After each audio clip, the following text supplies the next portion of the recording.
नमस्कार दोस्तों, मैं आज जो कहानी लेकर आई हूँ वो बहुत ही प्रेरणादायक और शिक्षाप्रद कहानी है। कृपया आप लोग इस कहानी को पूरा सुने। एक बार की बात है, एक सुंदर और हरे भरे राज्य में एक चरवाहा और राजकुमारी की अनोखी कहानी शुरू हुई। यह राज्य पहाड़ों और जंगलों से घिरा हुआ था और वहाँ के लोग अपनी सरल और सुखी जिंदगी के लिए जाने जाते थे। चरवाहे का नाम रिहान था। वह ईमानदार और मेहनती था और अपनी सादगी और दयालुता के लिए पूरे गांव में प्रसिद्ध था। रिहान रोज अपने बकरियों के झुंड को लेकर जंगल और पहाड़ों में घूमता, उन्हें चराता और सूरज ढलने से पहले वापस गांव लौट आता। हालांकि रिहान का दिल सपनों से भरा हुआ था। वह जानता था कि उसकी ज़िंदगी सिर्फ बकरियां चराने तक सीमित नहीं है। वहीं दूसरी तरफ उस राज्य की राजकुमारी अनाया थी। वह न केवल बहुत सुंदर थी बल्कि बुद्धिमान और दयालु भी थी। लेकिन उसके दिल में हमेशा यह ख्याल आता कि उसकी ज़िंदगी महल की चार दीवारों में कैद होकर नहीं कटनी चाहिए। अनाया आम लोगों की ज़िंदगी को समझना चाहती थी और जानना चाहती थी कि उनकी खुशियाँ और तकलीफ़ें कैसी होती हैं। एक दिन अनाया ने महल से बाहर जाने का निश्चय किया। वह एक साधारण पोशाक पहनकर महल से निकली और जंगल की ओर चली गई। वहीं रिहान अपनी बकरियों को चरा रहा था। जब अनाया की नज़र रिहान पर पड़ी तो उसने देखा कि रिहान अपने काम में पूरी तन्मयता से जुटा हुआ था। अचानक एक बकरी गहरी खाई की तरफ बढ़ने लगी। रिहान ने तुरंत उसे बचा लिया। यह देखकर अनाया बहुत प्रभावित हुई। अनाया ने रिहान से बात करने का फैसला किया।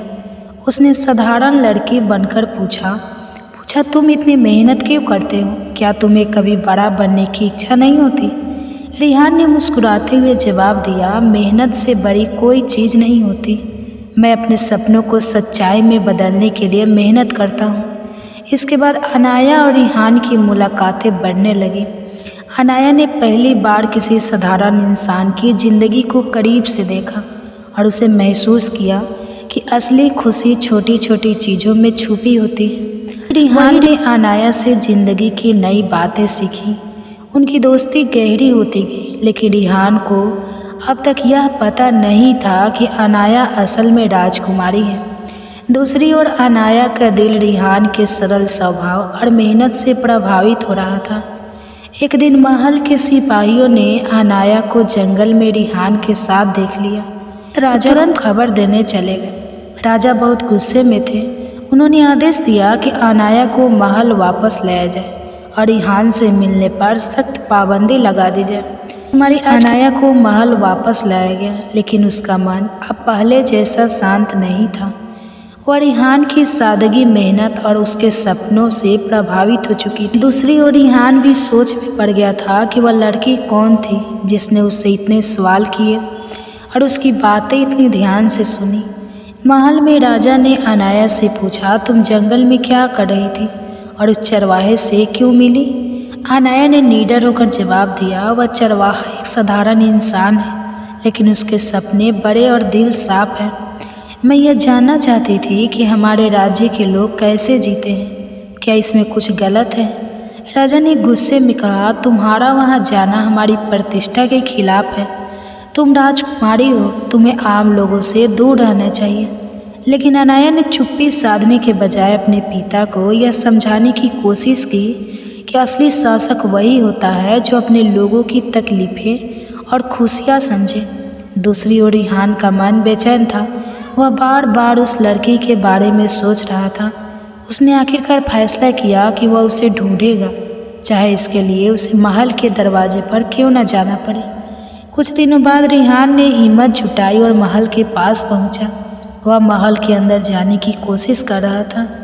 जब सिपाहियों ने उसे रोक लिया, तुम्हें अंदर जाने की इजाज़त नहीं है, सिपाहियों से ने कहा। रिहान ने विनम्रता से जवाब दिया, मैं किसी को नुकसान पहुंचाने नहीं आया हूँ। मैं बस उस लड़की से मिलना चाहता हूँ जिसने मेरे दिल में सवाल का तूफान खड़ा कर दिया। खबर अनाया तक पहुँची। उसने तुरंत रिहान को महल में बुलवाया। दोनों की नज़रें मिली और कुछ पल के लिए जैसे वक्त थम गया। मुस्कुराते हुए कहा, तुम्हें पता है मैं कौन हूँ? रिहान ने कहा, नहीं, लेकिन तुम्हारी बातें तुम्हें सबसे खास बनाती हैं। अनाया ने जवाब दिया, मैं इस राज्य की राजकुमारी हूँ। रिहान हैरान था, लेकिन उसने अनाया से कहा, तुम चाहे जो भी हो, मेरे लिए तुम वही लड़की हो जिसने मेरी मेहनत और सपनों को समझा। अनाया ने से कहा, हम दोनों अपनी अपनी दुनिया में रहते हैं, लेकिन क्या हम दोनों साथ मिलकर कुछ ऐसा नहीं कर सकते जो इस राज्य के लिए अच्छा हो? रिहान ने हामी हाँ भर दी और वे दोनों छुप छुप कर मिलने लगे और राज्य के लोगों की परेशानियों को समझने और सुलझाने का काम करने लगे। उसकी यह नई शुरुआत धीरे धीरे राज्य के लोगों तक पहुंचने लगी। लोग रिहान और अनाया की जोड़ी को सराहने लगे, लेकिन महल के भीतर भी उनका रिश्ता एक रहस्य था। राजा ने अनाया और रिहान के बढ़ते रिश्ते की खबर सुनी। वे चिंतित हो उठे, लेकिन उन्हें तुरंत कोई सख्त कदम नहीं उठाया। राजा ने सोचा कि रिहान को अपनी काबिलियत साबित करने का मौका दिया जाए। उन्होंने रिहान को महल बुलाया और कहा, तुम एक साधारण चरवाहे हो। अगर तुम मेरी बेटी की दोस्ती के लायक हो तो यह साबित करो कि तुम हमारे राज्य के लिए कुछ कर सकते हो। जंगल के आदिवासियों से दोस्ती करना और उन्हें राज्य महल के पास सूख चुके था तो फिर से भरने का उपाय खोजना, राज्य के व्यापार को बढ़ाने के लिए एक नई योजना तैयार करना। रिहान ने बिना हिचकिचाए इन चुनौतियों को स्वीकार किया। अनाया ने उसे कहा, मैं हर कदम पर तुम्हारे साथ रहूंगी। हम यह साथ मिलकर करेंगे। पहली चुनौती, आदिवासियों की दोस्ती के साथ सहयोग के लिए राजी करना। रिहान और अनाया जंगल के गहरे हिस्से में गए जहां राज्य के आदिवासी रहते थे। वे लोग राजा से नाराज थे क्योंकि उनकी समस्याओं को कोई नहीं सुनता था। रिहान ने उनकी परेशानियों को समझा और उनके साथ वक्त बिताया। कुछ दिनों बाद उसने राजा के लिए एक समझौते का प्रस्ताव तैयार किया जिसमें आदिवासियों को उनकी जमीन और संसाधनों का अधिकार दिया गया। आदिवासी इतने प्रभावित हुए कि उन्होंने रिहान और अनाया को अपना मित्र मान लिया। दूसरी चुनौती, सूखा तालाब। रिहान ने सूखे तालाब को देखा और उसकी स्थिति समझी। उसने गांव के किसानों और मजदूरों के साथ लेकर तालाब के किनारे एक नई जलधारा की खुदाई शुरू की। अनाया ने भी इसमें हिस्सा लिया जिससे लोगों का मनोबल बढ़ा। कड़ी मेहनत के बाद तालाब में पानी भरने लगा। राजा ने यह देखा और पहली बार रिहान की मेहनत की तारीफ की। तीसरी चुनौती, व्यापार की योजना।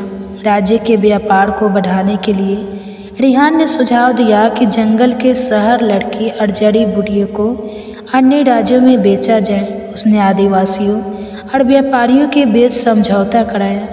अनाया ने महल के खजाने से यह योजना के लिए धन दिया। जल्द ही राज्य का व्यापार तेजी से बढ़ने लगा। रिहान ने सभी चुनौतियां पूरी कर ली। राजा ने न केवल उसकी मेहनत को सराहा बल्कि उसे महल के आने का अधिकार भी दिया। तुमने अपनी काबिलियत साबित की है रिहान। अब मैं समझता हूँ कि तुम सिर्फ एक चरवाहे नहीं बल्कि इस राज्य के लिए एक अमूल्य व्यक्ति हो। राजा ने कहा। अनाया और रिहान ने मिलकर राज्य में सुधार के काम शुरू किए। उन्होंने शिक्षा, पानी और रोजगार के लिए नई योजनाएं बनाई। राज्य की नई चुनौती, जब रिहान और अनाया मिलकर राज्य के लिए काम कर रहे थे तभी एक नया संकट आ खड़ा हुआ। पड़ोसी राज्य का एक लालची राजा जो हमेशा इस राज्य की समृद्धि से ईर्ष्या करता था, युद्ध की धमकी देने लगा। उसने एक संदेश भेजा, अगर यह राज्य मेरे अधीन नहीं हुआ तो मैं इसे तबाह कर दूंगा। राजा चिंतित हो गए। उनके पास युद्ध के लिए न पर्याप्त सेना थी और न ही संसाधन। अनाया ने प्रस्ताव दिया, पिताजी, हमें रिहान पर भरोसा करना चाहिए। उसकी समझदारी और लोगों के साथ उसका रिश्ता इस राज्य को बचा सकता है। रिहान ने राज्य के सैनिकों और आम लोगों को एकजुट करने का काम शुरू किया। उसने कहा, हमारी ताकत हमारे लोग हैं। अगर हम सभी मिलकर लड़ेंगे तो हमें कोई हरा नहीं सकता। उसने आदिवासियों, किसानों और व्यापारियों से मदद मांगी। सभी ने उसे समर्थन दिया। इसके साथ ही रिहान ने एक चतुर योजना बनाई। उसने जंगल और पहाड़ों का इस्तेमाल करते हुए ऐसी रणनीति तैयार की जिससे दुश्मन की सेना कमज़ोर पड़ जाए। अनाया ने भी इस युद्ध में अपनी भूमिका निभाने का फैसला किया। उसने राज्य की महिलाओं को संगठित किया और उन्हें युद्ध के लिए तैयार किया। उन्होंने घायलों की देखभाल, सैनिकों को भोजन पहुंचाने और संदेशों को तेजी से पहुंचाने का काम संभाला।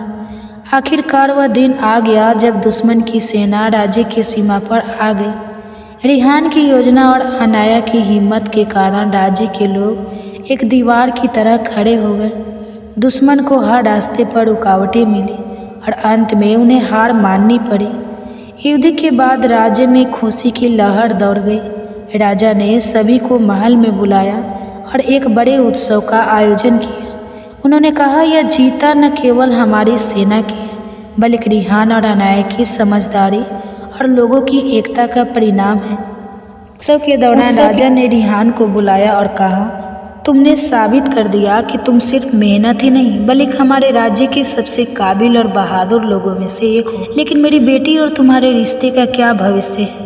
रिहान ने सिर झुकाकर कहा, मैंने कभी इसके बारे में सोचा नहीं महाराज। मेरे लिए सबसे पहले राज्य और इसकी भलाई है। अनाया ने बीच में कहा, पिताजी, रिहान ने हर कदम पर यह दिखाया है कि वह इस राज्य और इसके लोगों के लिए कितना जरूरी है। मैं उससे सीखूं और उसके साथ रहकर राज्य के लिए और भी बेहतर काम करना चाहती हूँ। राजा ने फैसला सुनाने में समय लिया। वह सोच रहे थे कि क्या एक साधारण चरवाहा उनके परिवार का हिस्सा बन सकता है।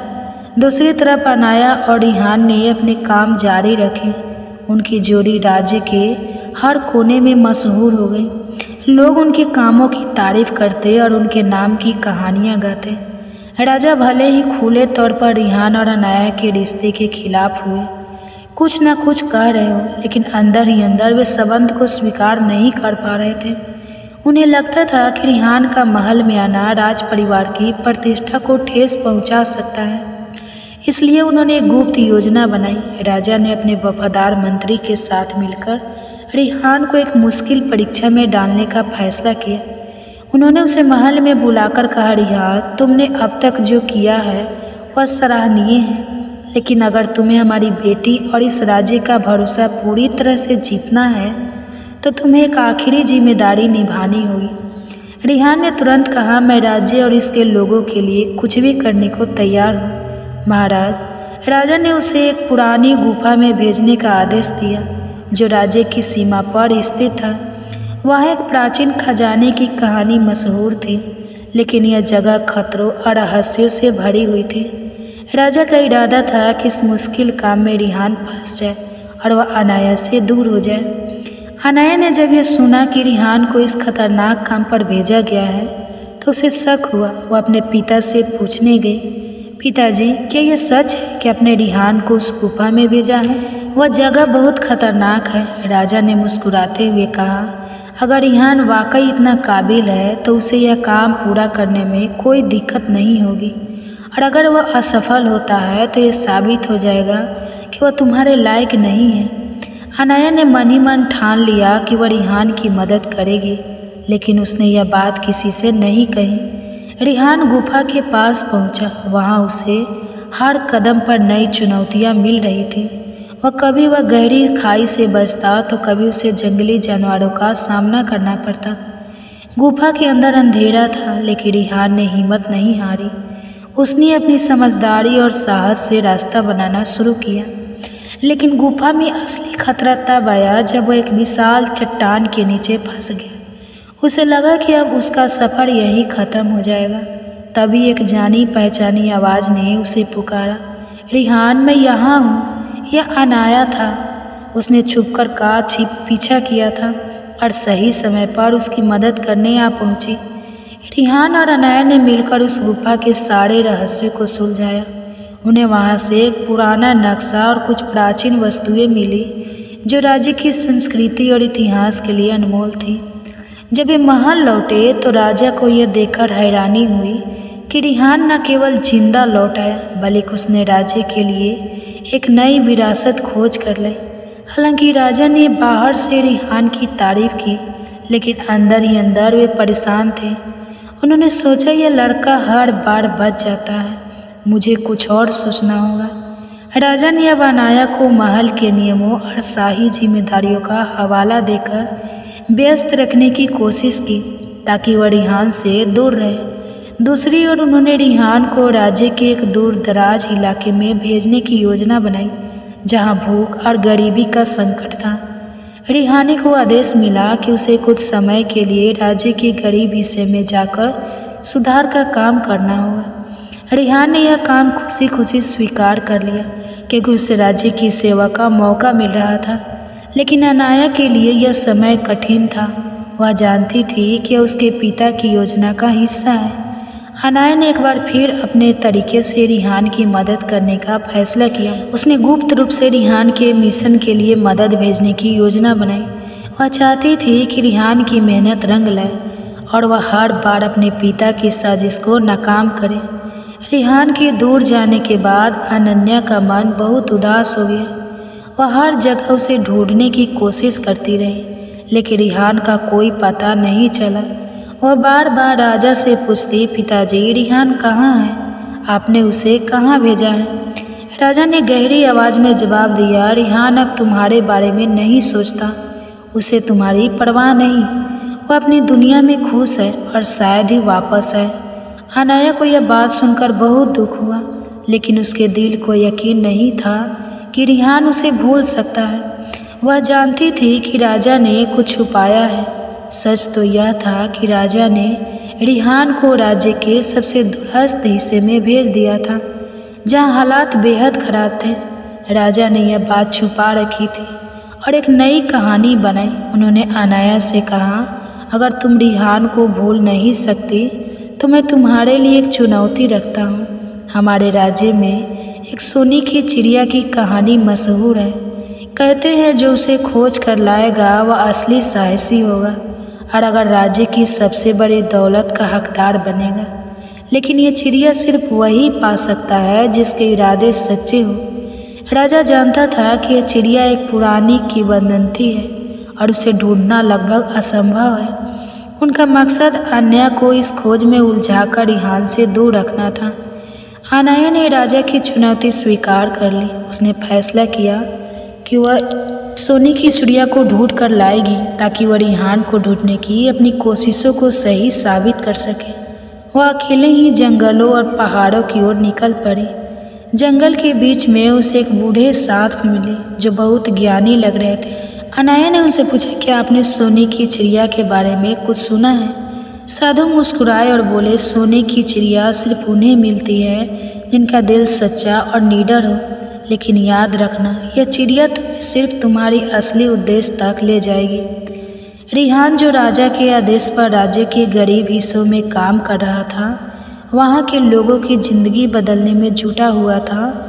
उसने पानी की नई व्यवस्थाएं बनाई, खेती के लिए नई तकनीकें सिखाई और लोगों को एकजुट किया। लेकिन हर रात वह अनाया को याद करता और सोचता, क्या वह मुझे कभी याद करती होगी?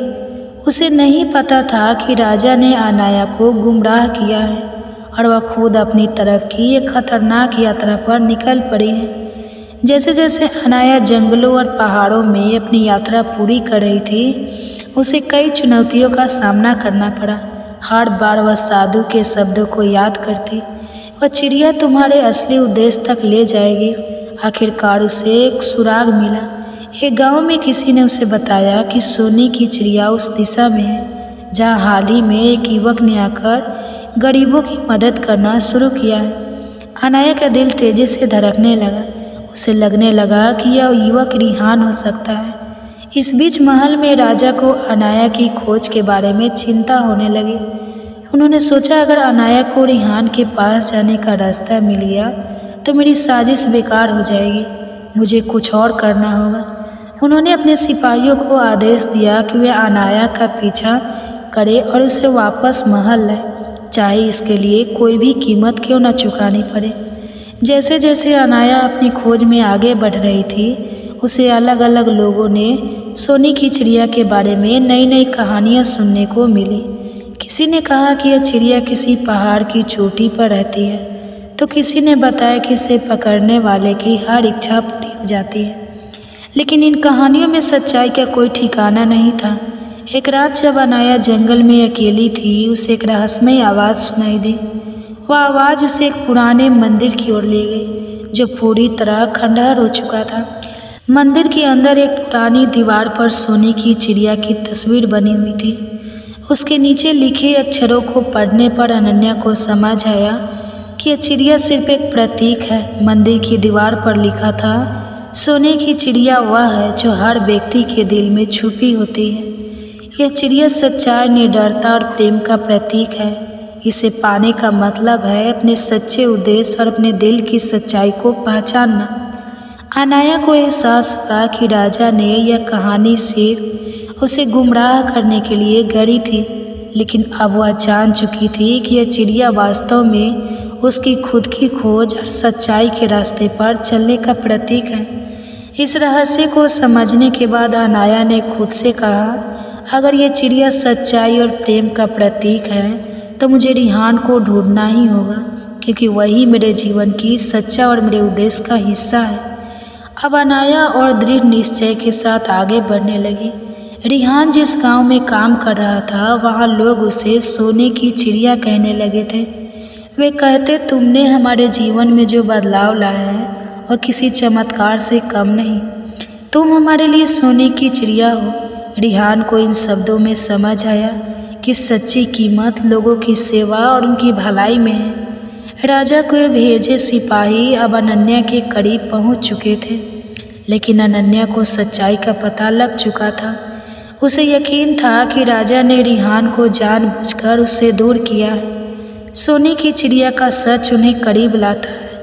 अनन्या ने अब समझ लिया था कि सोने की चिड़िया कोई असली पक्षी नहीं, बल्कि प्रेम, सच्चाई और निस्वार्थ का प्रतीक है।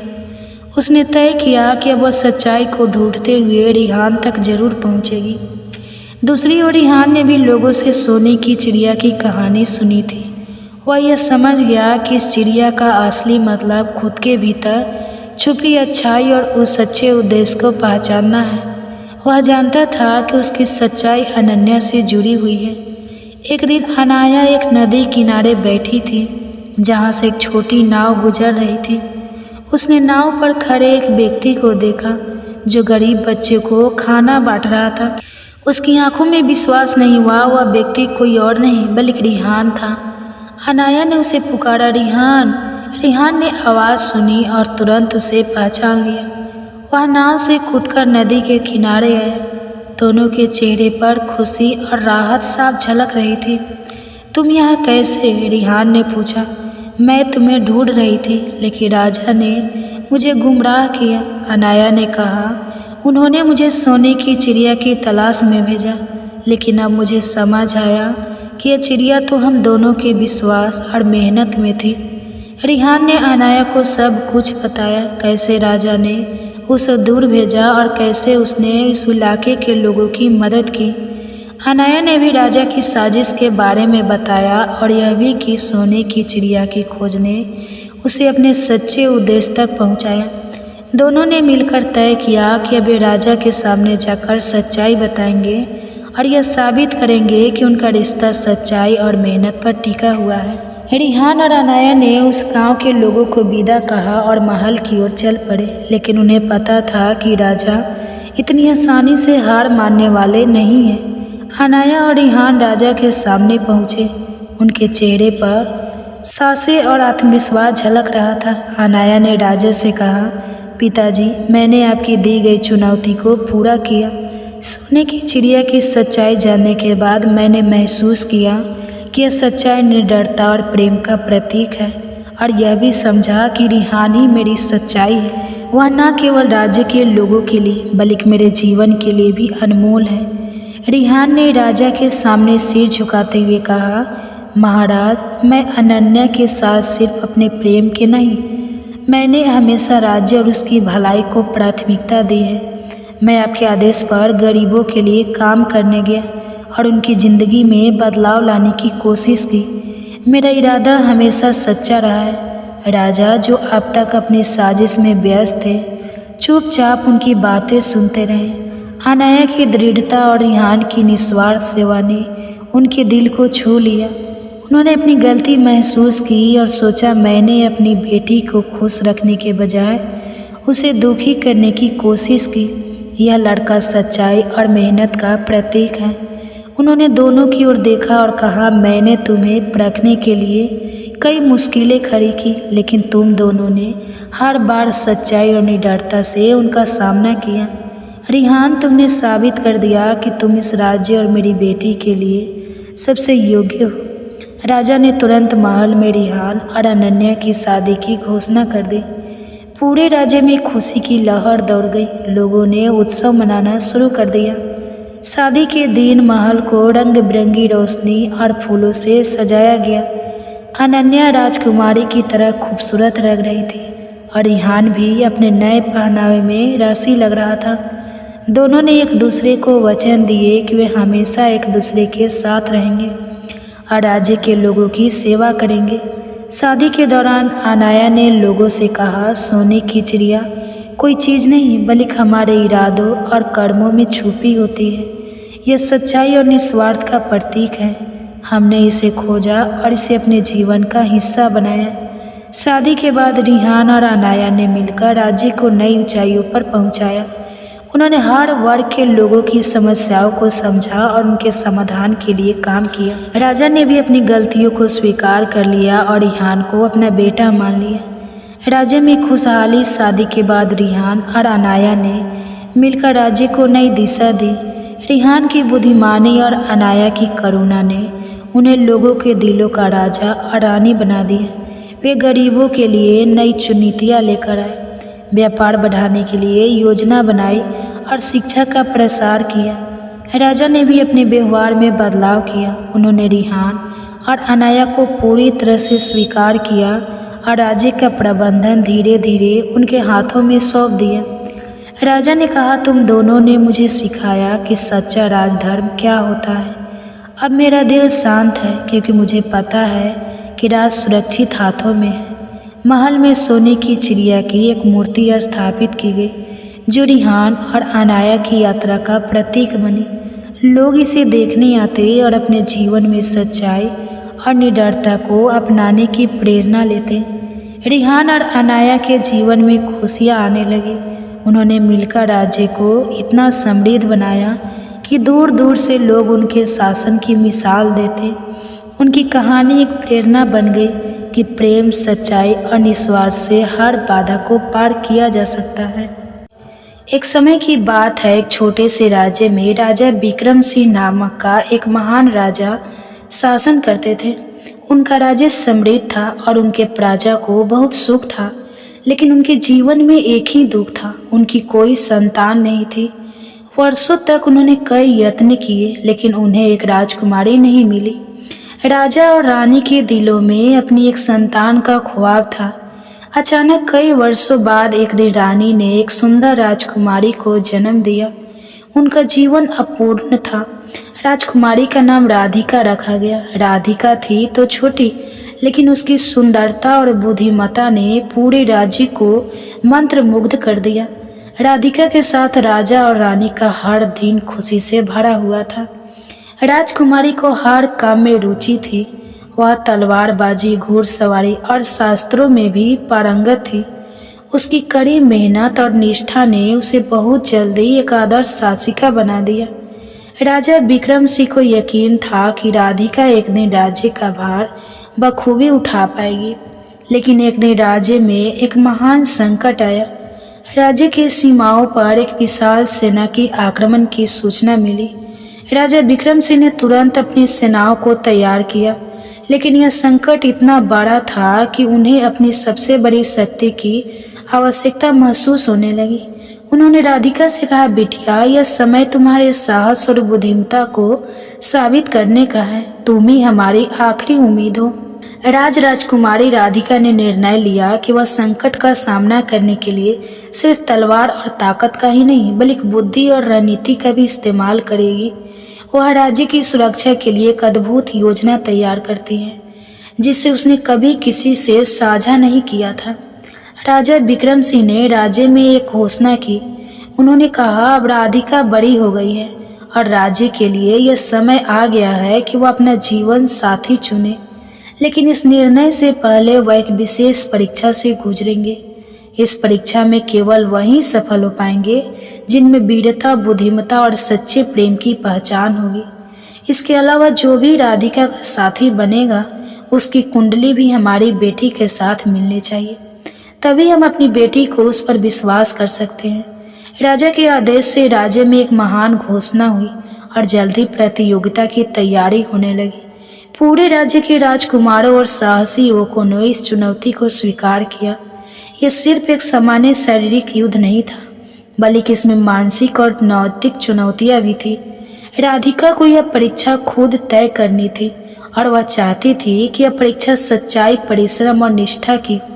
राजकुमारी राधिका ने शर्तें रखी, जो भी इस परीक्षा को पार करेगा वह न केवल मुझे जीतने का हकदार होगा, बल्कि उसे साबित करना होगा कि वह मेरे जीवन का साथी बन सकता है। केवल बाहरी ताकत और शोषबाजी नहीं, बल्कि उसकी आंतरिक शक्ति और नीतिपूर्ण सोच भी महत्वपूर्ण होगी। इस घोषणा के बाद राज्य भर में हलचल मच गई। राधिका की परीक्षा के लिए राजकुमार और नायक तैयार हो गए।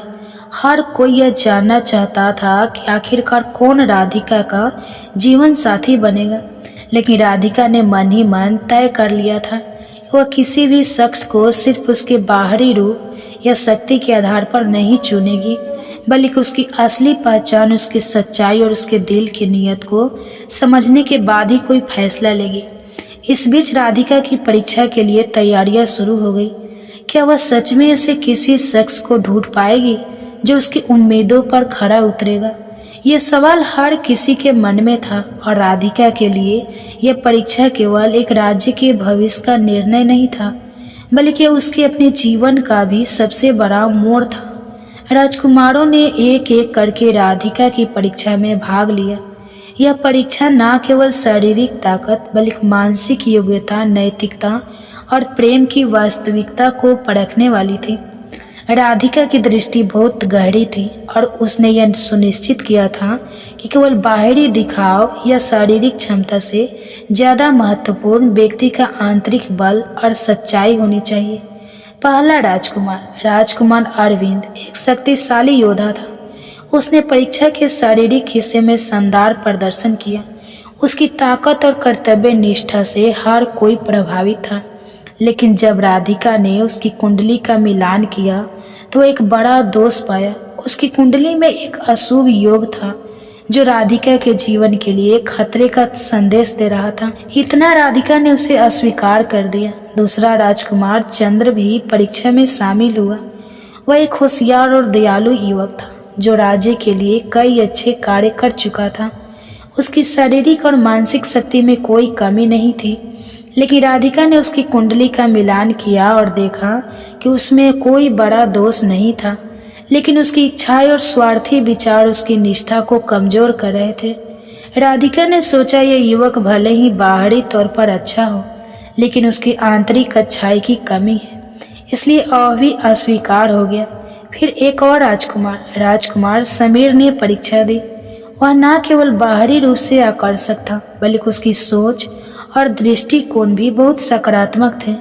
उसने परीक्षा के सभी हिस्से अच्छे से पास किए, लेकिन उसकी कुंडली में कुछ ऐसा था जो राधिका को संतुष्ट नहीं कर पाया। उसके ग्रहों का मिलान राधिका के जीवन के लिए कोई शुभ संकेत नहीं दे रहा था और इसलिए उसे भी अस्वीकार कर दिया गया। इसके बाद कई अन्य राजकुमारों ने परीक्षा दी। कुछ ने शारीरिक परीक्षा में अच्छा प्रदर्शन किया, लेकिन उनके व्यक्तित्व में कोई खास बात नहीं थी। कुछ ने परीक्षा में पूरी तरह से असफल हो गए। हर बार राधिका की उम्मीदें टूटती और उसकी नज़रों में एक सवाल उठता, क्या कोई ऐसा व्यक्ति है जो इस परीक्षा को पूरी तरह से पार कर पाएगा और जिसकी कुंडली भी उसके जीवन से मेल खाती हो। इस दौरान राधिका ने यह महसूस किया कि शायद इस परीक्षा का असली उद्देश्य उसे किसी व्यक्ति से नहीं, बल्कि खुद के सच्चे संबंध और खुद के आंतरिक बल को जानने का है। इस कठिन यात्रा में वो अपने दिल की आवाज़ सुनने लगी थी। अर्जुन, जो राज्य के एक छोटे से गांव से आया था, राधिका की परीक्षा में भाग लेने के लिए उत्साहित था, लेकिन उसके पास राजकुमारों जैसी किसी विशेष शक्ति या ऐश्वर्य की उम्मीद नहीं थी। वह एक साधारण युवक था जिसका दिल और सोच परिष्कृत थी। अर्जुन का विश्वास था कि सच्ची ताकत न केवल शारीरिक बल में, बल्कि दिल और आत्मा की पवित्रता में होती है। अर्जुन ने बिना किसी शोर शराबे के शांत चित्त होकर पूरी परीक्षा को पार किया। उसकी हर चाल सोच समझकर सटीक था। राधिका ने महसूस किया कि अर्जुन की परीक्षा के दौरान दिखाए गए कौशल में गहरी समझ और नैतिकता थी। उसका आचरण और दृष्टिकोण बाकी राजकुमारों से बिल्कुल अलग था। अब बारी थी उसकी कुंडली के मिलान की। राधिका ने उसे ध्यान से देखा और फिर अपने ज्योतिषियों से उसकी कुंडली का मिलान करवाया। जैसे ही ज्योतिषियों ने अर्जुन की कुंडली का अध्ययन किया, वे चौंक गए। अर्जुन की कुंडली में कोई दोष नहीं था, बल्कि वह राधिका की कुंडली से पूरी तरह मेल खा रही थी। ग्रहों और नक्षत्रों की स्थिति और उनके रिश्ते में इतनी सामंजस्य थी कि यह एक दुर्लभ योग था। राधिका को विश्वास ही नहीं हो रहा था क्योंकि वह इस तरह का मिलान कभी नहीं सोच सकती थी। राधिका ने पहले तो इसे सुयोग समझा, लेकिन जब उसने फिर से कुंडली का गहराई से विश्लेषण किया तो उसने महसूस किया कि यह केवल एक संयोग नहीं था, बल्कि एक गहरी और दिव्य साक्षात्कार था। अर्जुन का व्यक्तित्व और उसकी कुंडली दोनों ही राधिका के जीवन के लिए एक आदर्श जोड़ी की तरह थे। राजकुमारी राधिका की आंखों में एक अजीब सी चमक थी। वह चौंक उठी थी क्योंकि वह यह सोच रही थी कि क्या सच में वह एक ऐसे व्यक्ति से जुड़ने वाली है जो न केवल हर परीक्षा में सफल रहा, बल्कि उसकी आत्मा और कुंडली भी उसके साथ पूरी तरह मेल खाती है। अब राधिका के मन में कई सवाल थे। क्या यह सच में यह युवक है जिसे वह अपने जीवन साथी के रूप में देख सकती है? क्या उसकी भावनाएं और उसकी सोच सच में अर्जुन के साथ मेल खाती हैं, या फिर यह केवल एक संयोग है? वह अब इस चुनौती और निर्णय को और गहरे से समझना चाहती थी कि वह कोई गलत कदम न उठाए। राजा विक्रम सिंह ने राधिका की परीक्षा के परिणामों को देखा और बिना किसी और विचार के तुरंत निर्णय लिया। उन्होंने राज के दरबार में एक सभा बुलाई और घोषणा की, मेरे राज का प्रिय राजकुमार राधिका ने न केवल अपनी परीक्षा को सफलतापूर्वक पार किया, बल्कि वह अब एक सच्चे और योग्य जीवन साथी का चयन भी कर चुकी है। राजा ने आगे कहा, यह युवक अर्जुन जिसने न केवल परीक्षा में अपनी शक्ति और बुद्धिमत्ता का परिचय दिया, उसकी कुंडली भी हमारी राजकुमारी के साथ पूरी तरह मेल खाती है। वह अब हमारे राज्य की सनी के जीवन साथी होंगे। उनकी शादी का आयोजन जल्द ही किया जाएगा। यह सुनते ही पूरे दरबार में एक हलचल मच गई। सभी मंत्रियों और राजकुमारों के चेहरे पर चौंक की लकीरें थी। किसी को विश्वास ही नहीं हो रहा था कि राजा विक्रम सिंह ने बिना किसी संकोच के अर्जुन को अपने राज्य की राजकुमारी का जीवन साथी बना दिया। राजकुमारी भी इस घोषणा से चौंक गई थी क्योंकि उसने सोचा था कि इस तरह का निर्णय लेने से पहले वह खुद अर्जुन के साथ और अधिक समय बिताकर उसे समझेगी, लेकिन राजा विक्रम सिंह ने उसे बिना किसी और विचार के इस निर्णय की घोषणा कर दी। राधिका की भावनाएं मिश्रित थी। एक और उसे खुशी थी कि उसका जीवन साथी अब एक ऐसा व्यक्ति है जो पूरी तरह से उसकी अपेक्षाओं पर खरा उतरता है, और दूसरी ओर उसे यह भी महसूस हुआ कि इस निर्णय ने उसकी सोच और फैसले की प्रक्रिया को बाधित कर दिया था। राजा ने फिर घोषणा की कि विवाह की तिथि जल्दी तय की जाएगी और आज में एक भव्य उत्सव मनाया गया। राधिका के मन में अभी भी एक संकोच था। वह अर्जुन से शादी करने के लिए तैयार नहीं थी क्योंकि वह हमेशा से यही सोचती थी कि वह एक राजकुमार से ही शादी करेगी जो किसी तरह राज और उसके परिवार की शाही परंपराओं को अनुकूल हो। उसकी सोच थी कि उसका जीवन साथी भी एक महान परिवार से होना चाहिए और वह किसी गरीब युवक से विवाह नहीं कर सकती। जब राजा विक्रम सिंह ने समझाया, बेटी तुम्हारी कुंडली और अर्जुन की कुंडली दोनों मेल खा रहे हैं और उसने परीक्षा में भी सफलता प्राप्त की है, अब तुम्हें इस रिश्ते में कोई आपत्ति नहीं होनी चाहिए। राधिका का मन और भी उलझ गया था। वह राजा के निर्णय का सम्मान करती थी, लेकिन वह अपने भीतर इस रिश्ते के लिए तैयार महसूस नहीं कर रही थी। राजा ने फिर कहा, अब कोई और कारण नहीं बचता। उसने हमारी परीक्षा को पार किया है और उसकी कुंडली भी तुम्हारी कुंडली से मेल खाती है। तुम्हारी सोच में क्या हर्ज है? राधिका चुप रही, लेकिन उसकी आंखों में एक सवाल था। अर्जुन की सादगी, उसकी ईमानदारी और उसकी जीवन शैली उसके लिए नितांत नहीं थी। वह जानती थी इस फैसले के बाद उसका जीवन पूरी तरह बदल जाएगा।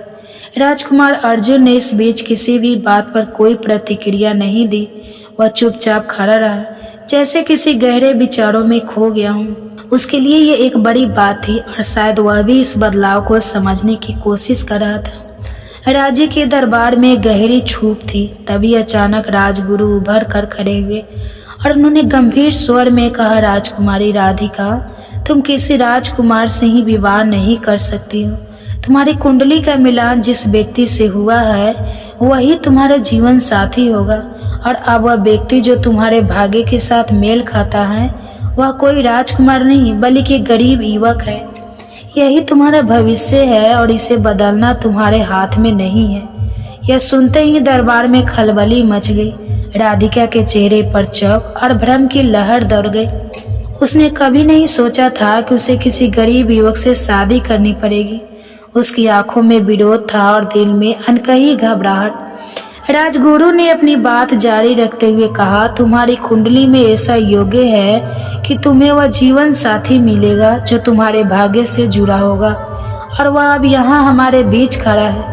यह तुम्हारे लिए एक जीवन का सत्य है। राधिका ने आक्रोशित होते हुए जवाब दिया, नहीं, मैं ऐसा नहीं कर सकती। मैं किसी गरीब युवक से शादी नहीं कर सकती। मुझे कभी यह मंजूर नहीं होगा। मेरी सोच और परंपरा इससे अलग है। मैं केवल राजकुमार से ही शादी करूंगा। राजकुमारी का यह विरोध दरबार में हर किसी को चौंका दिया। उसने इस फैसले को पूरी तरह से नकार कर दिया था और उसका दिल इस सच्चाई को स्वीकार करने के लिए तैयार नहीं था। वह अपनी स्थिति और आत्मसम्मान के बारे में सोच रही थी और उसे लग रहा था कि यह उसके लिए एक अनहोनी हो सकती है। राजगुरु ने राधिका की ओर देखा और शांत स्वर में कहा, तुम्हारी इच्छाओं और सोच को समझते हुए भी तुम्हारा भाग्य कुछ और भी चाहता है। यह एक संकेत है जो तुम्हारे जीवन को एक नई दिशा दे रहा है। राजकुमारी राधिका ने राजगुरु से पूछा, क्या इसका कोई उपाय नहीं है? क्या मैं अपनी किस्मत को बदल नहीं सकती? राजगुरु ने गहरी सांस ली और फिर धीमे स्वर में कहा, तुम्हारे प्रश्न का उत्तर है हाँ, एक उपाय है, लेकिन यह उपाय तुम्हारे दिल और आत्मा को पूरी तरह से बदलने वाला है। तुम्हारे लिए एक मार्ग है जो तुम्हारी कुंडली में लिखा है। तुमको अपने राज्य के पश्चिम दिशा की ओर जाना होगा। वहाँ एक युवक मिलेगा जो तुम्हारे साथ जीवन बिताने के लिए भाग्य में लिखा है। राजगुरु ने राधिका की आंखों में गहरी नजर से देखा और कहा, यह एक दिव्य योग है और इसे स्वीकार करना होगा। वहाँ उस युवक के साथ तुम अपना जीवन बिताओगी और यही तुम्हारा भाग्य है। राजकुमारी राधिका चुप हो गई। उसकी सोच में उथल पुथल मच रही थी। यह मार्ग जो राजगुरु ने बताया था उसके लिए पूरी तरह नया था। उसे ये स्वीकार करना मुश्किल हो रहा था कि उसकी शादी किसी गरीब युवक से होगी, लेकिन अब उसे यह भी महसूस हो रहा था कि शायद ये उसकी किस्मत का हिस्सा है। क्या कोई और रास्ता नहीं है? राधिका ने लगभग खुद से ही पूछा, लेकिन राजगुरु ने सिर झुकाते हुए कहा, यह तुम्हारा एकमात्र रास्ता है।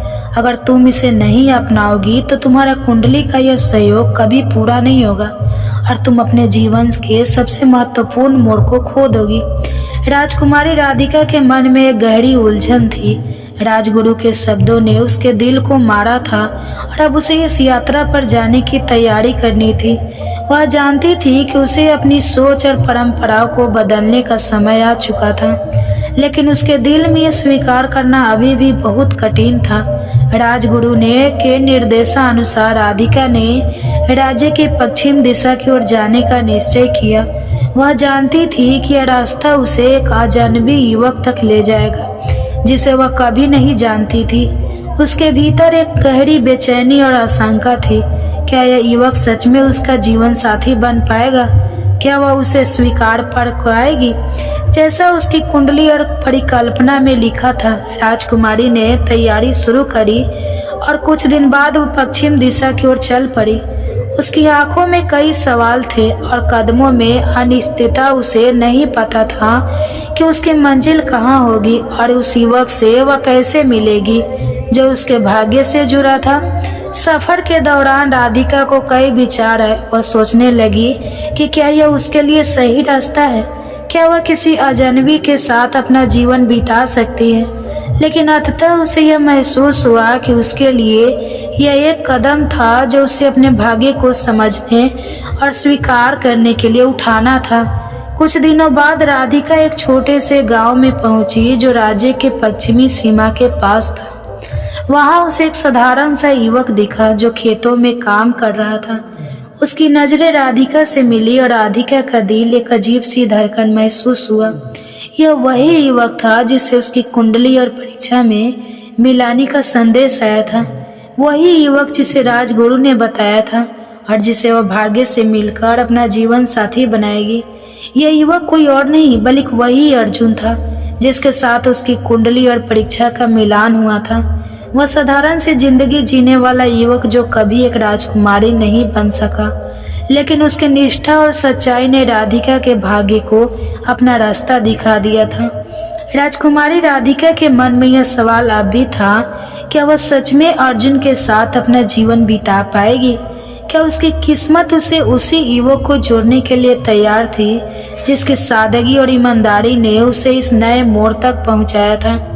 राधिका ने अर्जुन को देखा और उसके मन में एक तूफान सा उमड़ रहा था। वह व्यक्ति जो कभी एक साधारण किसान था आज उसके भाग्य से जुड़ा हुआ था। राधिका की आंखों में आश्चर्य था और दिल में एक अजीब सी उलझन। वह सोच रही थी, यह वही युवक है जिसकी कुंडली और मेरी कुंडली मेल खाती है? क्या यह वही है जिसके साथ मुझे अपना जीवन बिताना है? अर्जुन ने राधिका की आंखों में देखा और कुछ पल के लिए दोनों की नजरें एक दूसरे से जुड़ी। अर्जुन की आंखों में कोई अहंकार या अभिमान नहीं था, बल्कि गहरी सादगी और संपन्न था। वह बस वही खड़ा था जैसे उसने कभी किसी बड़े अवसर या राज्य का हिस्सा बनने का सपना नहीं देखा था। उसकी जिंदगी में बस एक उद्देश्य था, अपनी मेहनत और सच्चाई से अपनी राह बनाना। राधिका ने महसूस किया कि यह युवक न केवल बाहरी तौर पर साधारण था, बल्कि उसकी आंतरिक दुनिया भी कुछ बहुत ही अलग थी। वह शाही परिवार और राजसी ठाठ बाट से दूर एक सामान्य जीवन जी रहा था, लेकिन फिर भी उसमें एक ऐसी शक्ति थी जो राधिका के दिल को छू रही थी। कुछ समय तक चुप रहने के बाद अर्जुन ने धीरे से कहा, राजकुमारी, मुझे नहीं पता था कि एक दिन हमारे रास्ते इस तरह मिलेंगे। मैं एक साधारण व्यक्ति हूँ, लेकिन अगर आपके भाग्य में यही लिखा है तो मैं स्वीकार करता हूँ। राधिका ने गहरी सांस ली और कहा, मैंने कभी नहीं सोचा था कि मेरी शादी किसी ऐसे व्यक्ति से होगा जो राजकुमार नहीं है, लेकिन अब यह सत्य सामने है। क्या मैं सच में इस जीवन को स्वीकार कर सकती हूँ? अर्जुन ने सिर झुका लिया, फिर उसकी आंखों में एक अजीब सी चुप्पी सी थी, जैसे वह राधिका की उलझन समझ रहा हो, लेकिन साथ ही वह किसी भी प्रकार के दबाव से दूर था। राधिका के दिल में एक हलचल सी हो रही थी। उसे इस निर्णय को अपने मन से पूरी तरह स्वीकार करना होगा, क्योंकि वह जानती थी कि सिर्फ उसका भाग्य नहीं बल्कि उसका जीवन था। उसे इस राह को अपनाने के लिए अपनी सोच और परंपराओं से बाहर आना होगा। राजगुरु के शब्द उसके कानों में गूंज रहे थे, जो तुम्हारी कुंडली से मेल खाता है वही तुम्हारा साथी है। अब राधिका को यह सवाल खड़ा हो रहा था, क्या वह सच में अर्जुन के साथ अपना जीवन बिताने के लिए तैयार है? यह समय था जब राधिका को अपने भीतर की आवाज सुननी थी और यह तय करना था कि क्या वह इस नए रास्ते पर चलने के लिए तैयार है। राधिका ने अर्जुन की ओर देखा और उसे महसूस हुआ कि उसके मन में कुछ बदल रहा था। वह व्यक्ति जो कभी केवल एक गरीब युवक था, अब उसके जीवन का हिस्सा बनने वाला था।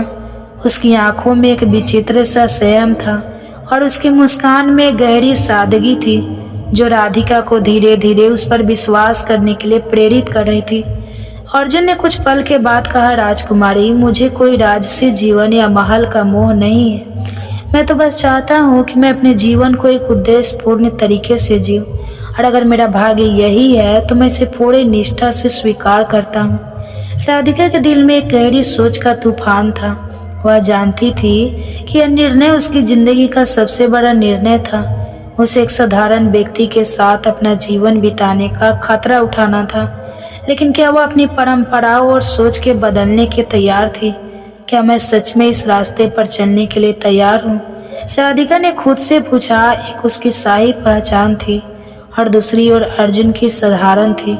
क्या वो इस साधारण युवक को अपना जीवन साथी बना सकती थी, जिसे उसने पहले कभी नहीं सोचा था? तभी राधिका की आंखों में एक हल्की सी चमक आई उसे एहसास हुआ कि शायद उसका जीवन सिर्फ शाही परिवार से नहीं जुड़ा था, बल्कि अपने दिल की सच्चाई से था। उसे अपने दिल को सुननी थी और स्वीकार करना था कि अर्जुन वह व्यक्ति था जो उसकी कुंडली के अनुसार उसकी सच्ची जोड़ी थी। अर्जुन वह व्यक्ति था जो उसकी कुंडली के अनुसार उसकी सच्ची जोड़ी थी। अर्जुन राधिका ने नर्म स्वर में कहा, मैं जानती हूँ कि सफर मेरे लिए बहुत कठिन है, लेकिन अगर यह मेरे भाग्य में है तो मैं इसे स्वीकार करने के लिए तैयार हूँ। अर्जुन की आंखों में एक संतोष की लहर दौड़ी। राजकुमारी, अगर तुम ये निर्णय ले चुकी हो तो मैं तुम्हारे साथ हर कदम पर हूँ। अब राधिका ने महसूस किया कि यह केवल एक शाही शादी नहीं थी, बल्कि एक सच्चे और अस्थायी रिश्ते की शुरुआत थी। उसका दिल अब अर्जुन के लिए खुल चुका था और वह जानती थी कि चाहे कितना भी कठिन हो, यह निर्णय उसे अपने भाग्य के करीब ले जाएगा। राधिका के मन में एक नया साहस जाग चुका था। उसने महसूस किया कि अर्जुन के साथ अपना जीवन बिताना केवल एक राजसी विवाह नहीं, बल्कि सच्चे प्रेम और समझ का संबंध होगा। वह जानती थी कि उसे अपनी पुरानी सोच और परंपराओं से बाहर आकर यह निर्णय लेना होगा, लेकिन अब उसका मन इस रिश्ते को स्वीकार करने के लिए पूरी तरह तैयार था। राधिका ने गहरी सांस ली और अर्जुन की ओर देखा। वह जानती थी कि सफर आसान नहीं होगा, लेकिन उसकी अंतरात्मा यह महसूस कर रही थी कि अब उसे अपने दिल की सुननी थी। अर्जुन की सादगी, उसकी मेहनत और उसकी ईमानदारी ने उसके दिल में गहरा प्रभाव छोड़ा था। वह जानती थी कि वह यही युवक है जो उसकी कुंडली से मेल खाता है और उसके जीवन का साथी बनने के लिए सबसे योग्य है। अर्जुन, राधिका ने धीरे से कहा, मैं जानती हूँ कि यह निर्णय मेरे लिए कठिन था, लेकिन अब मैं इसे अपने दिल से स्वीकार करती हूँ। मैं तुम्हारे साथ अपना जीवन बिताने के लिए तैयार हूँ। अर्जुन के चेहरे पर एक हल्की सी मुस्कान आ गई। उसकी आंखों में संतोष और प्यार का मिश्रण था। वह जानता था कि राधिका ने यह निर्णय पूरी तरह से अपने दिल से लिया है और अब दोनों का भविष्य एक साथ जुड़ा था। राजकुमारी, अगर तुम मेरे साथ जीवन बिताने के लिए तैयार हो तो मैं तुम्हें कभी निराश नहीं करूँगा। हम दोनों मिलकर एक नया जीवन शुरू करेंगे और चाहे कि जितनी भी कठिनाइयाँ आए, मैं तुम्हारे साथ हर कदम पर रहूँगा। अर्जुन ने कहा। राधिका ने सिर झुकाकर उसे अपनी स्वीकृति दी और दोनों के बीच एक मजबूत बंधन का निर्माण हुआ। अब राधिका के मन में कोई संकोच या डर नहीं था। वह जानती थी कि उनका भाग्य था और वह अर्जुन के साथ एक नया जीवन शुरू करने के लिए तैयार थी। राधिका और अर्जुन के बीच अब एक गहरा संबंध बन चुका था। राधिका ने अपने दिल की सुनकर यह निर्णय लिया था और अर्जुन ने उसे हर कदम पर अपना साथ देने का वादा किया था। दोनों के मन में एक अनूठी समझ और प्रेम था जो उन्हें एक दूसरे के और करीब ले जा रहा था। कुछ समय बाद राधिका और अर्जुन ने राज्य के पश्चिम दिशा की ओर एक नए जीवन की शुरुआत करने का निश्चय किया। राधिका ने शाही जीवन की संपूर्णता को छोड़कर एक साधारण जीवन जीने का निर्णय लिया था, लेकिन उसे महसूस हुआ कि इस जीवन में सच्चाई और संतुष्टि की पूरी संभावना थी। वह रास्ता जो उसने चुना था वह आसान नहीं था, लेकिन अब राधिका को यह समझ में आ गया था कि जीवन का असली सुख और प्रेम सिर्फ महलों में नहीं, बल्कि साधारण में छिपा होता है। अर्जुन के साथ उसकी यात्रा केवल एक शाही शादी नहीं, बल्कि आत्मिक संतुष्टि का सफर बन चुकी थी। अर्जुन ने हमेशा राधिका को यह यकीन दिलाया था कि दोनों का जीवन चाहे जैसा भी हो, वह एक दूसरे के साथ मिलकर हर मूल्य का सामना करेंगे। राधिका को यह एहसास हुआ कि जीवन में सिर्फ बाहरी ठाट बाट से अधिक महत्वपूर्ण प्यार, ईमानदारी और विश्वास है। कुछ महीने बाद राधिका और अर्जुन की शादी संपन्न हुई। यह शादी सिर्फ एक सांस्कृतिक परंपरा नहीं थी, बल्कि दो दिलों का मिलन था। राधिका ने अपनी पुरानी विश्वासों और रिवाजों को छोड़कर एक नई दिशा में कदम रखा था और अब वह अर्जुन के साथ एक नया जीवन शुरू करने के लिए पूरी तरह तैयार थी।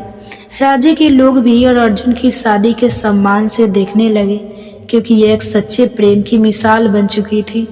राधिका ने यह समझ लिया था कि एक सच्चा साथी वह होता है जो दिल से जुड़ा हो, और अर्जुन ने उसे वह सब कुछ दिया था जिसका उसे तलाश थी। राधिका और अर्जुन ने एक साथ अपना जीवन शुरू किया, एक साधारण लेकिन प्रेम से भरी जिंदगी जहाँ किसी भी प्रकार की बड़ाई या ठाठ बाट की आवश्यकता। राज्य के लोग उन्हें देखकर हैरान होते थे, लेकिन धीरे धीरे सबने उनकी सच्ची और ईमानदार जिंदगी को स्वीकार कर लिया।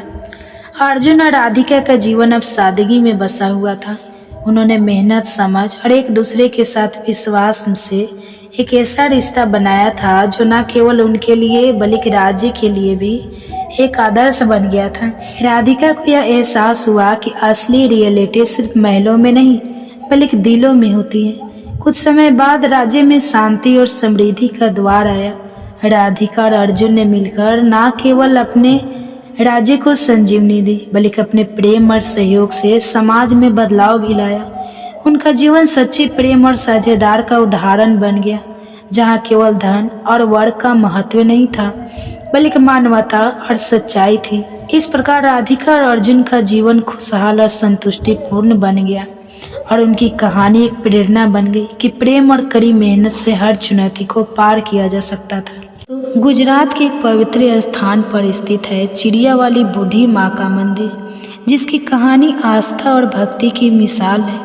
यह कथा एक वृद्ध बूढ़ी माँ और दो छोटे गौरैया पक्षियों की भक्ति पर आधारित है। गांव में एक वृद्धा रहती थी जिसे सब बूढ़ी माँ कहकर बुलाते थे। उनकी कोई संतान नहीं थी इसलिए, लेकिन उनका जीवन पक्षियों और अन्य प्राणियों की सेवा में बीतता था। हर सुबह वह अपने घर की छत पर दाना पानी रखती, जिससे पक्षी वहां आकर भोजन करते। उनमें से एक गौरैया और उसका साथी रोज वहां दाना चुगने आते और फिर शिव मंदिर में जाकर भोलेनाथ की भक्ति में लीन हो जाते। यह उनकी दिनचर्या थी, सुबह शाम शिव आराधना करना और फिर भोजन के लिए बूढ़ी माँ के घर आना। गौरैया का यह जोड़ा भोलेनाथ की इतनी भक्ति करता था कि मंदिर की आरती में घंटों बैठे रहते, भजन सुनते और मंदिर के कोने में ध्यान लगाकर बैठते। उन्हें इस संसार की कोई चिंता नहीं थी, न खाने की न पीने की, बस महादेव के चरणों में ध्यान लगाकर रहना ही उनकी पूजा थी। बूढ़ी माँ की बीमारी और गौरैया का दुख, समय बीता गया और बूढ़ी माँ वृद्ध होती गई। एक दिन अचानक वो बीमार पड़ गई।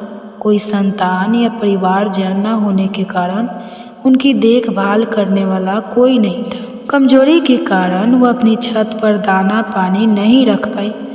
जब गौरैया और उसका साथी वहां पहुंचे तो छत खाली थी, न दाना था न पानी। उन्हें चिंता हुई कि बूढ़ी माँ कहाँ चली गई। कई दिन बीत गए लेकिन छत पर कुछ नहीं रखा गया। गौरैया ने सोचा कि कहीं बूढ़ी माँ किसी समस्या में तो नहीं है, अतः उन्होंने फैसला किया कि वे बूढ़ी माँ के घर के अंदर जाकर देखेंगे। जब वे अंदर गए तो देखा कि बूढ़ी माँ बिस्तर पर निर्जीव पड़ी थी। मक्खियाँ उनके चेहरे और शरीर पर बैठ रही थी। गौरैया के जोड़े ने अपने पंखों से मक्खियाँ हटाने की कोशिश की, लेकिन बूढ़ी माँ नहीं जागी। बूढ़ी माँ की मृत्यु की खबर से गौरैया का जोड़ा दुखी हो गया। वे समझ नहीं पा रहे थे कि अब क्या करें। उन्होंने तय किया कि वे भोजन और जल नहीं ग्रहण करेंगे और सिर्फ शिव आराधना करेंगे। हर दिन वे शिव मंदिर के कोने में बैठकर भोलेनाथ का ध्यान करते। न वे उठते न भोजन की तलाश करते, बस दिन रात शिव के चरणों में ध्यान मग्न रहते। उनकी भक्ति देखकर अन्य श्रद्धालु भी आश्चर्यचकित थे। 1 महीना बीत गया। गौरैया ने न खाने का मोह किया न संसार का कोई आकर्षक रहा। वे सिर्फ भोलेनाथ से बूढ़ी माँ को वापस देने की प्रार्थना करते रहे। आखिरकार महादेव प्रकट हुए। भोलेनाथ ने दोनों पक्षियों से कहा, मैं तुम्हारी भक्ति से अत्यंत प्रसन्न हूँ। तुम्हारी इतनी गहरी श्रद्धा देखी कि मैं तुम्हारी हर इच्छा पूरी करने को तैयार हूँ। मांगो, क्या वरदान चाहिए? गौरैया ने हाथ जोड़कर प्रार्थना की, हे प्रभु, हमें कुछ नहीं चाहिए, बस हमें हमारी बूढ़ी माँ चाहिए। वह हमारे लिए माता समान थी। हमने उनकी ममता को महसूस किया है। हमें बस उन्हें जीवन दान दीजिए। महादेव कुछ क्षण शांत रहे और फिर बोले, लेकिन बूढ़ी माँ का शरीर अब नष्ट हो चुका है, उसमें कीड़े लग चुके हैं, अब उन्हें जीवित करना संभव नहीं है। गौरैया और उसका साथी महादेव से बोले, हे प्रभु, आपने कहा था कि जो भी हम मांगेंगे वह मिलेगा। अगर आप अपने वचन से पीछे हटते हैं तो हमारी भक्ति व्यर्थ हो जाएगी। महादेव मुस्कुराए और कहा, तुम्हारी भक्ति इतनी अखंड और निस्वार्थ है कि मैं आपके वचन से पीछे नहीं हट सकता। ठीक है, बूढ़ी माँ को मैं नया जीवन देता हूँ। महादेव ने अपनी त्रिनेत्र की शक्ति से बूढ़ी माँ को पुनः जीवित कर दिया। बूढ़ी माँ ने आंखें खोली। वह आश्चर्यचकित थी कि वे कैसे जीवित हो गए। जब उन्हें शिव जी की कृपा के बारे में पता चला तो उन्होंने श्रद्धापूर्वक हाथ जोड़ लिए। यह तुम्हारी भक्ति का परिणाम नहीं है, यह उन छोटे पक्षियों की प्रेम और श्रद्धा का फल है। उन्होंने संसार का मोह त्याग कर सिर्फ मेरी पूजा की और तुम्हें वापस मांग लिया। बूढ़ी माँ ने उन गौड़ैया पक्षियों को अपनी संतान मान लिया। अब वे अपनी छत पर पहले की तरह दाना डालने लगे। धीरे धीरे इस चमत्कारी घटना की खबर पूरे गांव में फैल गई। लोगों ने बूढ़ी माँ को दिव्य आत्मा मान लिया और उनका आशीर्वाद लेने आने लगे। जो भी दुखी होता वह बूढ़ी माँ के पास आता और उनके बताए शिव भक्ति के मार्ग पर चलकर ठीक हो जाता। समय बीतता गया और बूढ़ी माँ ने इसी स्थान पर समाधि ले ली। बाद में गांव वालों ने उनकी याद में चिड़िया वाली बूढ़ी माँ का मंदिर बनवाया। यह मंदिर आज भी गुजरात में स्थित है। इस कथा से हमें यह सीख मिलती है कि निस्वार्थ प्रेम और भक्ति में अपार शक्ति होती है। सच्चे मन से की गई भक्ति कभी व्यर्थ नहीं जाती। भगवान अपने भक्तों की श्रद्धा को व्यर्थ नहीं जाने देते। कभी भी अपने जीवन में दूसरों पर पूरी तरह निर्भर ना रहें, स्वयं को आत्मनिर्भर बनाएं। दुख के समय भगवान का ध्यान हमें सबसे अधिक शक्ति देता है। आज भी जो भक्त इस मंदिर में आकर श्रद्धा से पूजा करते हैं उनकी सारी मनोकामनाएं पूर्ण होती हैं। कहा जाता है कि इस स्थान पर आकर जो भी भक्ति करता है उसकी हर समस्या महादेव स्वयं हल कर देते हैं। इसलिए सच्ची श्रद्धा और आस्था बनाए रखें, क्योंकि भगवान हर भक्त की पुकार अवश्य सुनते हैं। तो ये कहानी थी बूढ़ी माँ और गौरैया की। आपको कैसी लगी कमेंट्स करके ज़रूर बताएं। एक छोटे से गांव में अर्जुन नाम का एक गरीब युवक रहता था। वह अनाथ था और अपनी छोटी सी झोपड़ी में अकेला रहता था। अर्जुन ईमानदार, मेहनती और दयालु था, लेकिन गरीबी उसकी सबसे बड़ी चुनौती थी।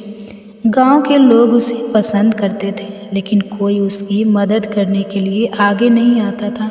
एक दिन अर्जुन जंगल में लकड़ियाँ काटने गया। काम करते करते उसने एक सुनहरी चमक देखी। पास जाकर उसने देखा कि एक सुंदर सोने की चिड़िया पेड़ की डाल पर बैठी है। चिड़िया इतनी अनोखी थी कि उसके हर एक पंख सोने का था। अर्जुन ने कभी ऐसा पक्षी नहीं देखा था। अर्जुन ने चिड़िया से पूछा, तुम कौन हो और यहाँ क्यों आई हो? चिड़िया मुस्कुरा कर बोली, मैं एक जादुई चिड़िया हूँ। जो मेरे पास सच्चे दिल से आता है मैं उसकी मदद करती हूँ। अर्जुन ने कहा, मैं गरीब हूँ, मेरे पास ना खाने के लिए पर्याप्त है और ना पहनने के लिए अच्छे कपड़े। क्या तुम मेरी मदद कर सकती हो? चिड़िया ने उसकी आंखों में झाँक कर उसकी सच्चाई देखी। उसने कहा, मैं तुम्हारी मदद जरूर करूँगी, लेकिन तुम्हें एक वादा करना होगा। तुम जो भी पाओगे उससे दूसरे के साथ साझा करोगे। अर्जुन ने तुरंत वादा कर दिया। चिड़िया ने अपने एक पंख को हिलाया और वह पंख जमीन पर गिर गया। वह पंख असली सोने का था। अर्जुन की खुशी का ठिकाना नहीं रहा। उसने चिड़िया का धन्यवाद किया और उस पंख को लेकर बाजार में बेच दिया। पंख बेचने से अर्जुन को काफ़ी पैसे मिल गए। उसने इन पैसों से अपने लिए खाना और कपड़े खरीदे, लेकिन उसने बाकी का पैसा गांव के गरीबों को बांट दिया। उसकी दयालुता की हर तरफ चर्चा होने लगी। कुछ दिनों बाद चिड़िया फिर से अर्जुन के पास आई। इस बार उसने 2 पंख दिए और कहा, तुम्हारी ईमानदारी और दूसरों के लिए सोचने की आदत ने मुझे प्रभावित किया है। यह तुम्हारा इनाम है। अर्जुन ने दोनों पंख बाजार में बेचे और उसे मिले धन से गांव में एक कुआं खुदवाया ताकि लोगों को पीने का साफ पानी मिल सके। उसकी दरिया दिली के कारण पूरे गांव में लोग उसे आदर की नज़रों से देखने लगे। जब अर्जुन का नाम केवल एक गरीब युवक के रूप में नहीं बल्कि एक सच्चे और नेक इंसान के रूप में लिया जाने लगा। कुछ समय बाद चिड़िया फिर आई और बोली, अर्जुन, तुम्हारे नेक दिल ने मुझे यकीन दिला दिया है कि तुम सच्चे इंसान हो। मैं अब तुम्हें एक और वरदान दूंगी। यह कहते हुए उसने अपना एक और पंख गिराया। अर्जुन ने इस बार उस धन से गांव में एक विद्यालय बनवाया ताकि बच्चों को शिक्षा मिल सके। गांव के बच्चे जो पहले दिन भर इधर उधर भटकते थे अब पढ़ने लिखने लगे। अर्जुन की कोशिशों ने पूरे गांव का जीवन बदल दिया। चिड़िया हर बार जब भी अर्जुन से मिलती उसे थोड़ा और धन देती और अर्जुन उसका उपयोग केवल दूसरों की भलाई के लिए करता। धीरे धीरे गांव खुशहाल हो गया। लोग अब न केवल अर्जुन की बल्कि उस चिड़िया की भी पूजा करने लगे। एक दिन चिड़िया ने अर्जुन से पूछा, तुमने जो धन पाया उसे हमेशा दूसरों के लिए ही खर्च किया, क्या तुम्हें कभी अपनी ज़रूरतों के बारे में नहीं सोचना चाहिए था? अर्जुन मुस्कुरा कर बोला, मुझे सबसे बड़ी खुशी दूसरों की मदद करने में मिलती है। अगर मेरे पास कुछ है तो वह दूसरों के काम आए, यही मेरे जीवन का उद्देश्य है। चिड़िया ने अर्जुन की बात सुनकर उसके सामने एक चमचमाती सोने की घंटी रख दी और कहा, यह घंटी तुम्हारे लिए है। जब भी तुम्हें ज़रूरत हो इसे बजाना और तुम्हें हर समस्या का हल मिलेगा। अर्जुन ने घंटी को संभाल कर रख लिया, लेकिन उसने किया कि वह उसे तभी बजाएगा जब गांव या किसी व्यक्ति को वास्तव में ज़रूरत होगी। अर्जुन और गांव के लोगों की ज़िंदगी अब पहले से कहीं ज़्यादा सुंदर हो गई। अर्जुन अब गांव के सबसे आदरणीय व्यक्ति बन चुका था। उसकी नेक, दरिया और ईमानदारी की चर्चा दूर दूर तक फैलने लगी थी। एक दिन अर्जुन ने सोचा कि वह दुनिया को और करीब से देखेगा और नए अनुभव जुटाए। अपनी झोली में कुछ जरूरी सामान लेकर वह सफ़र पर निकल पड़ा। सफ़र करते करते वह एक विशाल राज्य में पहुंचा। राज्य की भव्यता देखकर अर्जुन को उम्मीद थी कि यहाँ के लोग खुशहाल होंगे, लेकिन जैसे ही उसने शहर के बाजार और गलियाँ देखी उसकी आंखों में दुख के बादल छा गए। लोग भूख और गरीबी से जूझ रहे थे, बच्चे कुपोषित थे, किसान रो रहे थे और व्यापारी करों के बोझ से दबे हुए थे। अर्जुन ने वहाँ के लोगों से बात की और समझाया कि इन सभी समस्याओं की जड़ यहाँ का राजा है। राजा वृद्ध हो चुका था, लेकिन उसका स्वभाव घमंडी और क्रूर था। वह केवल अपनी ऐशो आराम की ज़िंदगी जीने के लिए प्रजा से भारी कर वसूल था। प्रजा की स्थिति से राजा को कोई मतलब नहीं था। अर्जुन जब महल के पास पहुंचा तो उसने उसकी भव्यता देखी। ऊंची दीवारों और सोने चांदी से सजे द्वारों वाला यह महल अंदर से और भी भव्य था, लेकिन अर्जुन को इस बात की चिंता थी कि इतना अमीर राज्य होने के बावजूद यहाँ की प्रजा भूखी क्यों है। अर्जुन की इस यात्रा में उसके मित्र सोने की चिड़िया भी उसके साथ थी। चिड़िया ने अर्जुन से कहा, महल के अंदर चलो, मैं तुम्हें वह सब दिखाऊंगी जो तुम्हारे सवालों का जवाब देगा। चिड़िया ने अपने जादुई पंखों से अर्जुन को महल के अंदर पहुंचा दिया। महल में अर्जुन की मुलाकात राजकुमारी अनन्या से हुई। वह राजा की इकलौती बेटी थी। राजकुमारी अनन्या अपने पिता से बिल्कुल अलग थी। वह दयालु और नेक दिल थी। अनन्या अक्सर छिपकर महल के गुप्त रास्तों से बाहर जाकर गरीबों की मदद करती थी, लेकिन राजा ने उसे सख्त आदेश दिया था कि वह प्रजा से दूर रहे। जब अर्जुन और अनन्या मिले तो उन्होंने एक दूसरे से बातें की। अर्जुन ने उसे अपने गांव और वहां के बदलाव के बारे में बताया। अनन्या ने अर्जुन की कहानियों को बड़े ध्यान से सुना और उसे प्रभावित हुई। उसने अर्जुन को बताया कि वह भी प्रजा की मदद करना चाहती है, लेकिन उसके पिता के आदेशों के कारण वह बहुत कुछ नहीं कर पाती। राजकुमारी की मदद से अर्जुन ने महल की गुप्त खिड़की से प्रजा पर हो रहे अत्याचार को अपनी आंखों से देखा। राजा के सैनिक गांवों में जाकर जबरन कर वसूलते थे। अगर कोई गरीब व्यक्ति कर देने में असमर्थ होता तो उसे कठोर दंड दिया जाता। महिलाओं और बच्चों पर भी कोई दया नहीं होती। खेतों की फसलें जब्त कर ली जाती। अब प्रजा भूख से मरने लगती। राजा का सारा ध्यान सोने चांदी और अपनी शक्ति को बढ़ाने पर था।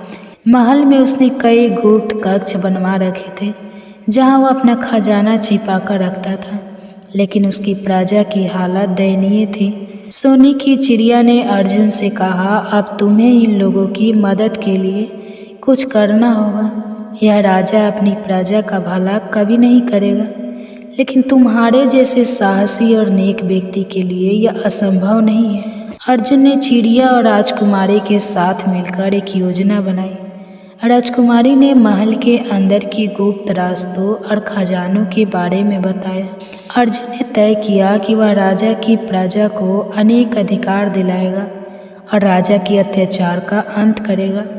अर्जुन और राजकुमारी अनन्या ने महल के गुप्त रास्तों की जानकारी इकट्ठा की।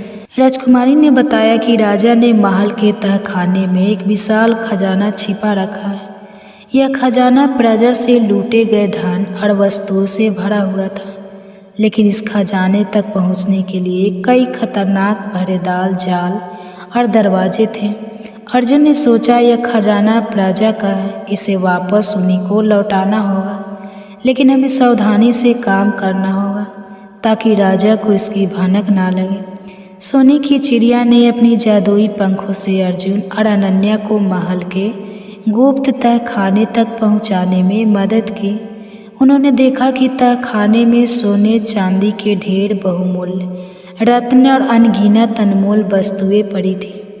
अर्जुन को यह देखकर गुस्सा आया कि राजा प्रजा को भूखा और तंग रखकर खुद ऐसो कर रहा था। चिड़िया ने सुझाव दिया, इस खजाने को धीरे धीरे बाहर ले जाना होगा और इसे प्रजा तक पहुंचाना होगा, लेकिन हमें राजा को इस बारे में पता नहीं लगना देना चाहिए। अर्जुन और अनन्या ने खजाने का कुछ हिस्सा गुप्त रूप से प्रजा तक पहुंचाना शुरू किया। उन्होंने सबसे पहले उन किसानों की मदद की जिनके खेत बर्बाद हो गए थे। अनन्या ने अपनी सेविकाएं के जरिए ज़रूरतमंदों तक अनाज और धन पहुंचाया। धीरे धीरे प्रजा को लगने लगा कि कोई उनकी मदद कर रहा है। अर्जुन ने गाँव में जाकर लोगों को संगठित करना शुरू किया। उसने उन्हें सिखाया कि वे अपने अधिकारों के लिए लड़े और राजा के अत्याचार के खिलाफ खड़े हो।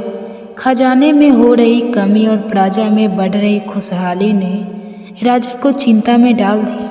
उसने अपने सैनिकों को आदेश दिया कि वे तहखाने और महल के हर कोने की तलाशी लें, लेकिन अर्जुन और अनन्या ने चिड़िया की मदद से हर बार सैनिकों को चकमा दिया।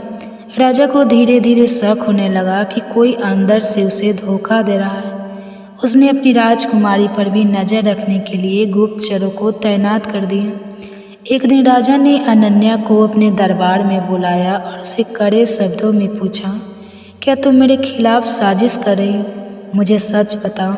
अनन्या ने बहादुरी से जवाब दिया, पिताजी, यह खजाना आपका नहीं है, यह प्रजा का है। अगर आप प्रजा की सेवा नहीं कर सकते तो मुझे रोकने की कोशिश मत करें। राजा यह सुनकर आग बबूला हो गया और उसने अनन्या को महल के कक्ष में बंद करने का आदेश दिया। लेकिन अनन्या ने अर्जुन और चिड़िया के साथ पहले ही एक और योजना बना ली थी। अर्जुन ने चिड़िया की मदद से प्रजा को एकत्र किया और उन्हें राजा के खिलाफ खड़ा होने का साहस दिया। लोग अब समझ चुके थे कि अगर वे एकजुट होंगे तो अत्याचार को ख़त्म कर सकते हैं। अर्जुन ने प्रजा को एकजुट करने के लिए गांव-गांव जाकर लोगों से बात की। उसने बताया कि राजा के खजाने में जो धन है वह उन्हीं की मेहनत से लूटा गया है। प्रजा अब जाग चुकी थी। उन्होंने तय किया कि वे राजा के अत्याचार के खिलाफ खड़े होंगे। अर्जुन ने हर गांव से नौजवानों, किसानों और कारीगरों की एक सेना बनाई। राजकुमारी अनन्या जो महल में कैद थी, उसने अपने भरोसेमंद सेवकों के जरिए अर्जुन तक संदेश पहुंचाया। उसने महल की सुरक्षा और राजा की सेना की ताकत के बारे में महत्वपूर्ण जानकारियां दी। सोने की चिड़िया ने अपनी जादुई शक्तियों से अर्जुन को और मदद दी। एक रात अर्जुन ने राजा को एक आदेश भिजवाया, यह प्रजा अब तुम्हारे अत्याचारों को सहन नहीं करेगी। अगर तुमने अपनी क्रूरता नहीं छोड़ी और खजाना वापस नहीं लौटाया तो हम तुम्हारे खिलाफ खड़े होंगे। राजा इस संदेश को पढ़कर गुस्से से भर गया। उसने अपनी सेना को तैयार रहने का आदेश दिया। वह इस विद्रोह को कुचलने के लिए पूरी ताकत से हमला करने की योजना बनाने लगा। अर्जुन ने प्रजा की सेना को लड़ने की कला सिखाई। किसान जो अपने हल और दराती के आदी थे अब हथियार उठाने लगे। गांव की महिलाएं भी इस संघर्ष में मदद करने के लिए आगे आई। वे सैनिकों के लिए खाना बनाती, घायलों की देखभाल करती और जल तैयार करती। सोने की चिड़िया ने अर्जुन को बताया कि महल के चारों ओर की सुरक्षा बहुत मजबूत है। वहां पहुंचने के लिए उन्हें जंगल के गुप्त रास्तों का उपयोग करना होगा। अर्जुन ने इन रास्तों को खजाने के लिए कुछ भरोसेमंद लोगों को भेजा। राजा ने अपने सैनिकों को गांवों पर हमला करने के लिए भेजा ताकि विद्रोह को शुरुआत में ही कुचल दिया जाए। लेकिन अर्जुन और उसकी सेना ने जंगल के किनारे पर ही राजा के सैनिकों को घेर लिया। पहली लड़ाई में अर्जुन की सेना ने राजा की सेना को हराकर उनके हथियार छीन लिए। यह जीत प्रजा के लिए एक बड़ी प्रेरणा बनी। अब लोगों को यकीन हो गया था कि वे राजा को हराने में सक्षम हैं। कुछ ही दिनों बाद अर्जुन ने महल पर हमला करने की योजना बनाई। रात के अंधेरे में अर्जुन अनन्या के सेवकों और प्रजा की सेना ने महल की ओर कूच किया। सोने की चिड़िया ने अपने जादुई पंखों से सैनिकों को छिपाने और दुश्मन को भ्रमित करने का काम किया। महल के गेट पर राजा के सैनिक तैनात थे। जैसे ही अर्जुन और उसकी सेना ने गेट पर दस्तक दी, एक बड़ा संघर्ष शुरू हो गया। अर्जुन ने अपने साथियों को अलग अलग दलों में बांटा था। एक दल ने मुख्य द्वार पर हमला किया, जबकि दूसरा दल महल के पीछे के गुप्त रास्तों से अंदर घुस गया। महल के अंदर घुसते ही अर्जुन और उसकी सेना का सामना राजा की विशेष सुरक्षा टुकड़ी से हुआ। यह लड़ाई बेहद कठिन थी। अर्जुन ने अपनी बहादुरी और नेतृत्व कौशल से सैनिकों का मनोबल बनाए रखा। राजकुमारी अनन्या जो अपने कक्ष में बंद थी, उसने अपने सेवकों की मदद से ताले तोड़ दिए और महल के अंदर विद्रोहियों के लिए रास्ता साफ करने लगी। राजा ने खुद अपनी तलवार उठाई और अपनी सेना के साथ महल के मुख्य कक्ष में अर्जुन का सामना किया। वह बूढ़ा जरूर था, लेकिन उसकी ताकत और क्रूरता अभी कायम थी। अर्जुन और राजा के बीच सीधा मुकाबला शुरू हुआ। यह संघर्ष प्रजा और अत्याचार के बीच की आखिरी दीवार था। महल के संघर्ष और विद्रोह की तैयारी के दौरान अर्जुन और राजकुमारी अनन्या के बीच एक अनोखा रिश्ता बनने लगा। दोनों का उद्देश्य एक था, प्रजा को राजा के अत्याचार से मुक्त कराना। अनन्या अर्जुन की बहादुरी, ईमानदारी और प्रजा के प्रति समर्पण से प्रभावित थी, जबकि अर्जुन अनन्या की दयालुता और साहस को देखकर उसे आदर की दृष्टि से देखने लगा था। सोने की चिड़िया जो अर्जुन की सबसे करीबी साथी थी, दोनों के दिल में उठ रहे भाव को भांप चुकी थी। उसने देखा कि अर्जुन और अनन्या के बीच एक अनकही भावना है, लेकिन दोनों अपने कर्तव्यों में इतने डूबे थे कि इसे महसूस नहीं कर पा रहे थे। एक रात जब अर्जुन अपनी योजना पर काम कर रहा था और अनन्या प्रजा के लिए कपड़े और खाना तैयार करवा रही थी, सोने की चिड़िया ने अपनी जादुई शक्ति से दोनों को एक जगह बुलाया। चिड़िया ने अपनी शक्ति से एक जादुई वन का निर्माण किया। यह वन महल से दूर था, जहाँ चिड़िया ने अर्जुन और अनन्या को भ्रमित कर लाने का इंतजाम किया। अर्जुन ने खुद को एक घने जंगल में पाया और अनन्या भी वहीं पहुंच गई। यह कहाँ है हम? अनन्या ने हैरानी से पूछा। अर्जुन ने चिड़िया की ओर देखा और कहा, यह तुम्हारा ही काम है ना? चिड़िया मुस्कुराई और बोली, हाँ, यह मेरा ही काम है। मैंने तुम्हें यहाँ इसलिए बुलाया है क्योंकि तुम दोनों के बीच कुछ खास है जिसे तुम नज़रअंदाज कर रहे हो। जंगल में एक चमचमाती झील थी जिसके किनारे फूल खिले हुए थे। चिड़िया ने अर्जुन और अनन्या के पास बैठने का इशारा किया। फिर उसने जादुई शब्दों में कहा, तुम दोनों का मिलना केवल एक संयोग नहीं है, यह मेरे द्वारा नियोजित है। तुम्हारे दिलों में जो भावना है उसे पहचानो। अर्जुन ने अनन्या की ओर देखा, वह सोच में पड़ गया। उसने कहा, मैं एक गरीब युवक हूँ, मेरा जीवन दूसरों की सेवा में बीता है। क्या मैं राजकुमारी के योग्य हूँ? अनन्या ने तुरंत जवाब दिया, अर्जुन, तुम्हारी सच्चाई, तुम्हारा साहस और तुम्हारा प्रेम ही तुम्हें महान बनाता है। मेरे लिए तुम्हारा दिल सबसे बड़ी दौलत है। चिड़िया ने अपनी जादुई शक्ति से दोनों को उनके दिल की गहराइयों को देखने में मदद की। झील के पानी में उनकी परछाइयाँ आपस में मिल गई। अर्जुन और अनन्या ने महसूस किया कि वे एक दूसरे के बिना अधूरे हैं। अब जब अर्जुन और अनन्या ने अपने प्रेम को स्वीकार कर लिया, उनका उद्देश्य और भी मजबूत हो गया। उनका प्रेम केवल उनके दिलों तक सीमित नहीं था, यह पराजय के लिए एक नई आशा बन गया। दोनों ने तय किया कि वे न केवल राजा के अत्याचार का अंत करेंगे, बल्कि इस राज्य को एक ऐसा स्थान बनाएंगे जहाँ प्रेम, दया और न्याय का राज होगा। चिड़िया ने मुस्कुराते हुए कहा, तुम दोनों का प्रेम ही वह शक्ति है जो इस राज्य को बदल सकता है। अब तुम्हें साथ मिलकर इस संघर्ष को ख़त्म करना है। अर्जुन और अनन्या अपने प्रेम के एहसास के साथ और भी अधिक साहसी और मजबूत हो गए। उन्होंने तय किया कि अब वक्त आ गया है कि राजा के अत्याचार का अंत किया जाए। अर्जुन ने प्रजा की सेना को संगठित किया और अनन्या ने महल के अंदर से जरूरी सूचनाएं और रणनीति में मदद की। सोने की चिड़िया ने अपनी जादुई शक्तियों से दोनों का साथ दिया ताकि वे हर मुश्किल का सामना कर सके। अर्जुन और उसकी सेना ने महल पर चढ़ाई की। यह लड़ाई पहले से कहीं अधिक कठिन था। राजा ने अपनी पूरी सेना को मोर्चे पर लगा दिया। महल के गेट पर एक भयंकर युद्ध हुआ। अर्जुन ने अपनी चतुराई और रणनीति से राजा की सेना को विभाजित कर दिया। महल के भीतर अनन्या ने अपनी सेविकाओं और गुप्त समर्थकों के साथ अंदरूनी सुरक्षा को कमजोर कर दिया। जैसे ही अर्जुन महल के मुख्य कक्ष में पहुंचा, राजा ने स्वयं तलवार उठाई और अर्जुन का सामना किया। राजा और अर्जुन के बीच एक भयंकर द्वंद्व शुरू हुआ। राजा बूढ़ा था लेकिन अनुभव और क्रूरता में माहिर था।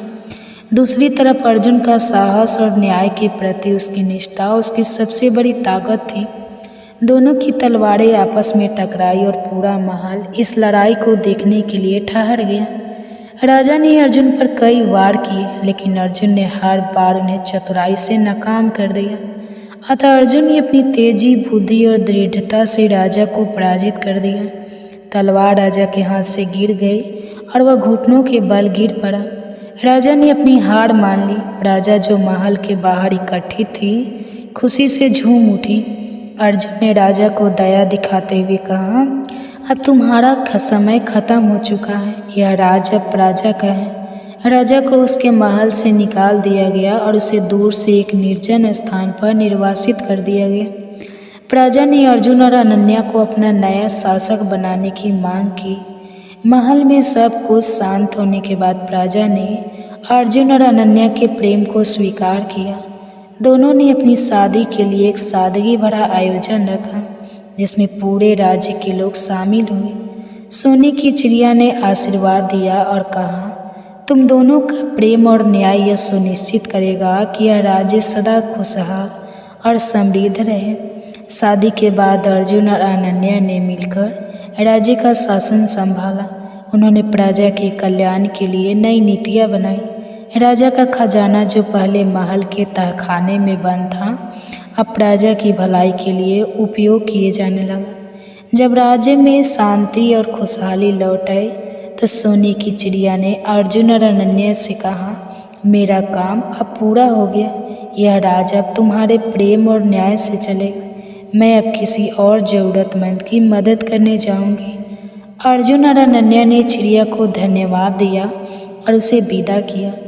तो दोस्तों, यही पर ये कहानी समाप्त होता है। तो ये कहानी आपको कैसी लगी कमेंट्स करके ज़रूर बताएं। कृपया आप इस कहानी को पूरा सुने, और पूरा सुने होंगे तो कमेंट बॉक्स में मुझे ज़रूर बताएं कि ये कहानी आपको कैसी लगी। ऐसे ही कहानी सुनने के लिए मेरे चैनल को सब्सक्राइब ज़रूर करें। धन्यवाद।